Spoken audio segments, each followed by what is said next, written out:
بسم اللہ الرحمن الرحیم ناظرین، میں ہوں ایک overseas Pakistani, R M Shoaib میرا نام ہے، اور 14 اگست کے اوپر میں ایک پیغام ریکارڈ کرانا چاہتا ہوں پوری کی پوری ریاست مدینہ اور اس کے آ، جتنی بھی اتھارٹیز ہیں اس سرزمین خدا داد کے اوپر، جتنے بھی ہماری 24 کروڑ کی عوام ہے ان سب کے لیے ایک میسج ریکارڈ کرانے کا مقصد صرف اور صرف اتنا ہے کہ 14 اگست ہم لوگوں نے بڑے آ، جوش و خروش کے ساتھ اس کو منائی، اور کنٹینیوسلی آج منا رہے ہیں۔ کل رات کو بھی بڑے میں نے خالی فائرنگز وغیرہ کی آواز میں سنتا رہا، ٹھیک ہے نا، کہ مطلب فائرنگیں کی ہم نے، ساری کی ساری اس کو سیلیبریٹ کیا 14 اگست کو۔ لیکن کیا اچھا ہوگا کہ اگر اس سیلیبریشن کے ساتھ ساتھ اگر ہم تھوڑا سا اپنا ہم اداروں کو کی بھی بات کر رہا ہوں، اور اس ملک کے رہنے والے لوگوں کی بھی بات کر رہا ہوں، کہ وہ اپنا سر تھوڑا سا اگر نیچے کی طرف کر لیں، اور شرمندگی کا بھی ان کو تھوڑا سا احساس ہو جائے اس ملک کے اداروں کو۔ تو بتانے کا مقصد صرف اور صرف اتنا ہے کہ بحیثیت ایک اوورسیز پاکستانی کے، جو میں دیکھ رہا ہوں ویسٹ سے میری رہائش رہی، پاکستانی نژاد بھی ہوں، نیشنل بھی ہوں پاکستانی، اور اس کے ساتھ ساتھ یورپ کے اندر بھی میرا گھر ہے، وہاں پر بیوی بچے، بیوی تو خیر ہمارے جوڈیشل میٹرز کی وجہ سے رشتے ہمارے ختم ہو گئے، لیکن بچے اور گھر ابھی بھی وہاں پر موجود ہے۔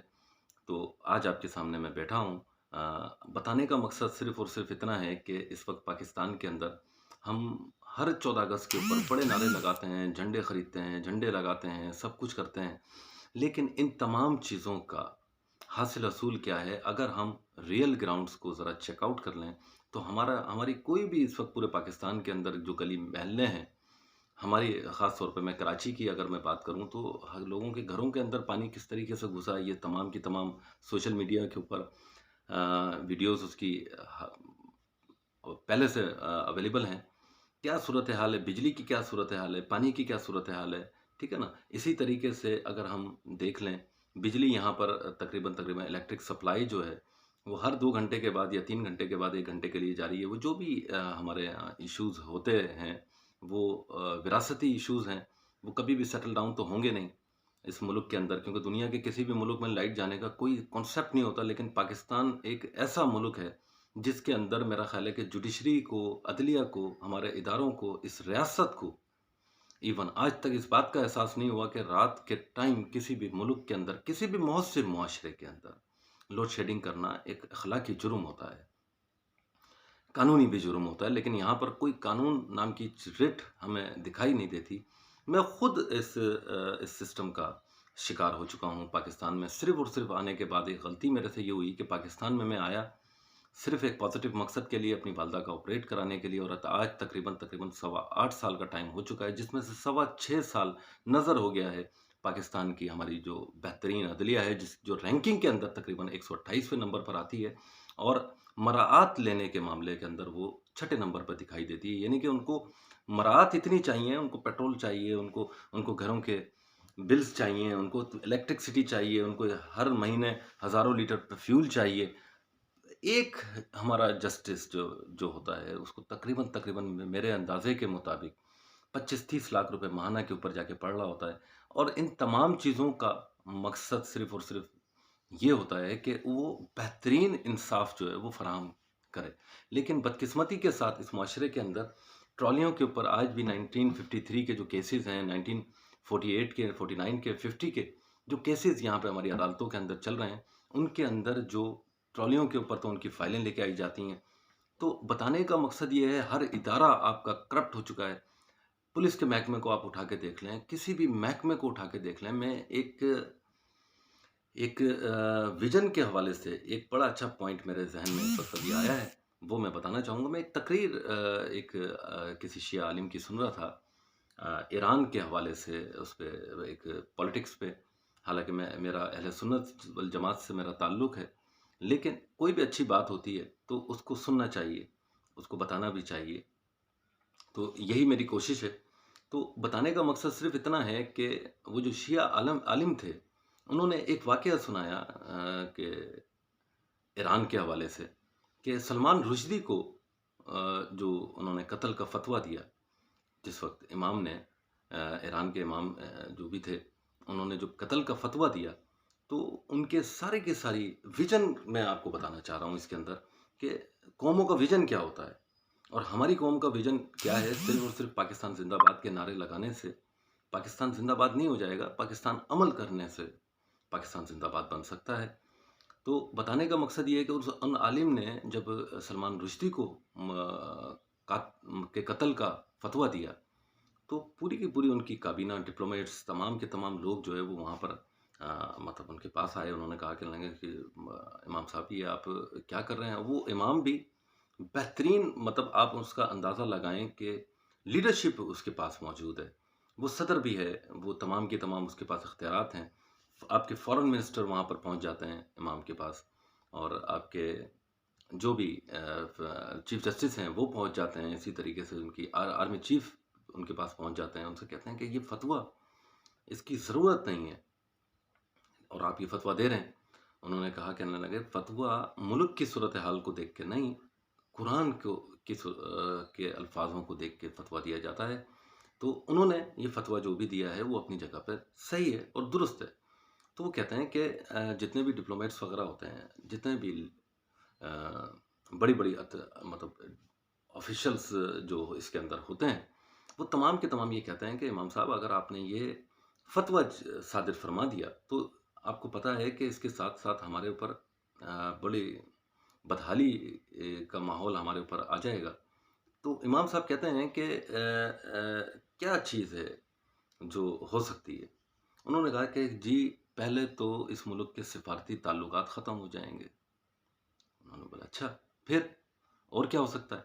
انہوں نے بولا اس کے تجارتی تعلقات بھی ختم ہو جائیں گے، یعنی کہ سفیر وغیرہ یہاں سے چلے جائیں گے اور آپ تجارت نہیں کر سکتے. تو کہنے لگے اور کیا ہو سکتا ہے. پھر انہوں نے بتایا کہ اس ملک کے اوپر اعلان جنگ بھی ہو سکتا ہے. تو کہنے لگا اور کیا ہو سکتا ہے. کہنے لگے اعلان جنگ جب ہو گیا تو پھر کیا ہے، پھر ایران ختم ہو جائے گا. کہنے لگے اچھا. تو کہنے لگے کہ آپ ایسا کریں کہ اس کو کم از کم اگر فتویٰ دینا ہے تو اس کو پبلش کرا دیں، لیکن اس کو میڈیا کے اوپر نہ کریں، ہم کچھ نہ کچھ اس کو دیکھ لیں گے. تو کہتے ہیں کہ سنو میری بات، قرآن اور اسلام. انہوں نے ایک آیت پڑھی جو اس وقت مجھے یاد نہیں آ رہی، ایک آیت بھی نہیں، ایک ورڈ، کچھ لفظ انہوں نے کہے جو مجھے اس وقت یاد نہیں ہے. تو انہوں نے کہا کہ اس کا مقصد کیا تھا. اس کا مقصد یہ تھا کہ قرآن بے معنی نہیں ہے، اسلام بے معنی نہیں ہے، اسی طریقے سے ایران بھی بے معنی نہیں ہے. یعنی کہ کربلا، اگر کسی گستاخ رسول کو آپ کافر قرار دینے پہ یا اس کے قتل کے فتوے کے اوپر، جو ہمارے نبی کی شان میں گستاخی جس نے کری، ٹھیک ہے نا، اس کو اگر ہم فتویٰ دے رہے ہیں اور اگر اس فتوے کی زد کے اندر ہم آ رہے ہیں، ٹھیک ہے نا، تو کوئی مطلب اس کے اندر ایسی چیز نہیں ہے. تو میرا خیال ہے کہ ویژن کو اس پوری کی پوری قوم کو سمجھنا چاہیے کہ پاکستان زندہ باد تو ہے، لیکن اس زندہ باد کے ساتھ ساتھ ہمیں ہمارے جو عمل ہیں وہ کرپشن سے پاک ہونا چاہیے. اس معاشرے کو، عدلیہ کو کرپشن سے پاک ہونا چاہیے، ہر ادارے کو کرپشن سے پاک ہونا چاہیے. ہر شخص کے اندر ایک مسلمانیت کا جذبہ ہونا چاہیے، ایک انسانیت کا جذبہ ہونا چاہیے. وہ جذبے، وہ تمام کی تمام چیزیں اس معاشرے میں دکھائی نہیں دیتی. یہاں پر صرف اور صرف پاکستان زندہ باد کے نعرے دکھائی دیتے ہیں. اسی وجہ سے میں نے اس لفظ کو استعمال کیا کہ ہمیں اس کے ساتھ ساتھ، پاکستان زندہ باد کے ساتھ ساتھ ہمیں شرم بھی کرنی چاہیے اور ہمیں کچھ حیا بھی کرنی چاہیے. یہی میرے آج کے پروگرام کا اس مقصد تھا کہ میں خود پچھلے 6.25 سال سے اس ملک کے اندر یرغمال ہوں. ٹھیک ہے، لائف تھریٹس ہیں، بے تحاشا خطرات ہیں، بے تحاشا لیٹرز. اس سلسلے میں نے پاکستان سٹیزن پورٹل پہ جوڈیشری کو ایک عرصہ دراز سے بتاتا آ رہا ہوں کہ جناب والا یہ تمام کے تمام معاملات، ان چیزوں کو سیٹل ڈاؤن کریں. چیف جسٹس آف پاکستان سے بھی درخواست کر چکا ہوں کہ ہماری عدالتوں کے اندر بالخصوص جو یہ بیک ڈیٹ کے اسٹیمپ پیپرز وغیرہ سیل آؤٹ ہوتے ہیں، جس کی وجہ سے فیک جوڈیشل ٹرائل اسٹارٹ کر دیے جاتے ہیں کسی بھی شخص کے اوپر. اس کے 5-6 سال کے بعد پھر وہ 5 کلو 800 گرام کی جو فائل بن جاتی ہے، پھر اس کے 11 ہزار روپے انہی عدالتوں کو پے کرنے پڑتے ہیں، وکیلوں کو پے کرنے پڑتے ہیں. پھر ایک سلسلہ کرپشن کا اسٹارٹ ہو جاتا ہے. تو پہلا کام ہمارا سب سے پہلے یہ ہونا چاہیے کہ ہمارا ایک لا فل کرائٹیریا ہونا چاہیے جس کے اوپر کوئی بھی کیسز عدالت میں آنے سے پہلے اس کو چیک اینڈ بیلنس کیا جائے. یہاں تو جو ڈیفینڈنٹ ہے، یہاں تو بدقسمتی اور بے شرمی ہماری اس حد تک بڑھ چکی ہے کہ اللہ تعالیٰ معاف کرے کہ ایک شخص یہ تک آپ کو بتا چکا ہے کہ یہ کیس دنیا کی کسی عدالت میں ہی نہیں بنتا تھا. اس کو بنایا گیا، ٹھیک ہے نا، جعلی رسیدوں کے ذریعے اس کیس کو بنایا گیا، اور سامنے والے بندے نے آپ کو یہ تک پروف کر دیا کہ اسی کمپنی نے تو میری ماں کو بھی زندہ کر دیا پیسے لے کے مجھ سے. ان تمام چیزوں کے بعد کیس اپنی جگہ پر اسٹینڈ نہیں رہنا چاہیے، لیکن یہ پاکستانی جوڈیشری ہے، 128ویں نمبر پہ رینکنگ میں آتی ہے، 6 نمبر پہ مراد پہ آتی ہے. انصاف کے تقاضے بڑے بہترین انداز سے پورے کیے جاتے ہیں اس ملک کے اندر. فارن فنڈنگ کیس کے حوالے سے بھی دیکھ لیں، پرویز مشرف کے کیس کے حوالے سے بھی دیکھ لیں، بے تحاشا ایسی مثالیں. وہ لسبیلا کے 70,000 لوگوں کے جن کے گھر میں مسمار کر دیے گئے، ان کے حوالے سے بھی دیکھ لیں. وہ نسلا ٹاور کے حوالے سے بھی دیکھ لیں، جس کے اندر لوگوں کو گھروں سے نکال کر باہر کھڑا کر دیا گیا. یہ تمام کے تمام ایشوز انصاف سے تعلق رکھتے ہیں، ایمان سے تعلق رکھتے ہیں، انسانیت سے تعلق رکھتے ہیں، اور مسلمانیت سے تعلق رکھتے ہیں. اگر یہ تمام چیزیں آپ کے پاس نہیں ہیں تو پھر پاکستان زندہ باد کے نعرے نہیں لگانے چاہیے. پہلے اس نظام کو درست کرنا چاہیے. یہی آج کے اس اسپیچ کا میرا مقصد تھا. بہت بہت شکریہ. اگر پسند آئی ہو تو اس کو لائک اور سبسکرائب ضرور کیجیے گا. پاکستان زندہ باد، پائندہ باد. اللہ نگہبان.